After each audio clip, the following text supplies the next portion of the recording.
সরকার দেশ পরিচালনায় ব্যর্থ হয়ে ঘোলা পানিতে মাছ শিকার করতে চায় বলে মন্তব্য করেছেন বিএনপির দপ্তরের দায়িত্বে থাকা সাংগঠনিক সম্পাদক ইমরান সালেহ প্রিন্স। দুপুরে নয়াপল্টনে দলের কেন্দ্রীয় কার্যালয়ে আয়োজিত সংবাদ সম্মেলনে প্রিন্স বলেন, আওয়ামী লীগ ক্ষমতার দাপটে বেপরোয়া হয়ে গেছে। নির্বাচনের দিন যেন বিএনপি প্রার্থী উপস্থিত হতে পারে সেজন্য ক্ষমতাসীনরা ষড়যন্ত্র করছে বলেও অভিযোগ করেন বিএনপির নেতা। বলেন, আসন্ন উপজেলা, পৌরসভা ও ইউপি নির্বাচনকে ঘিরে আওয়ামী লীগ ত্রাসের রাজত্ব কায়েম করছে। কুষ্টিয়া ও মাগুরা এলাকায় বিএনপির কার্যালয়ে ভাঙচুরের নিন্দা জানান তিনি। এছাড়া চিনিকল বন্ধের প্রতিবাদে ৯ ডিসেম্বর জাতীয় প্রেস ক্লাবের সামনে মানববন্ধন কর্মসূচির ঘোষণাও দেওয়া হয় সংবাদ সম্মেলন থেকে।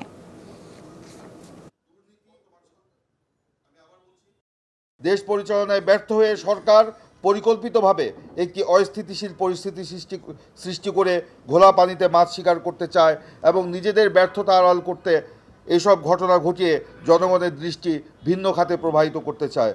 আমরা এর তীব্র নিন্দা এবং প্রতিবাদ জানাচ্ছি।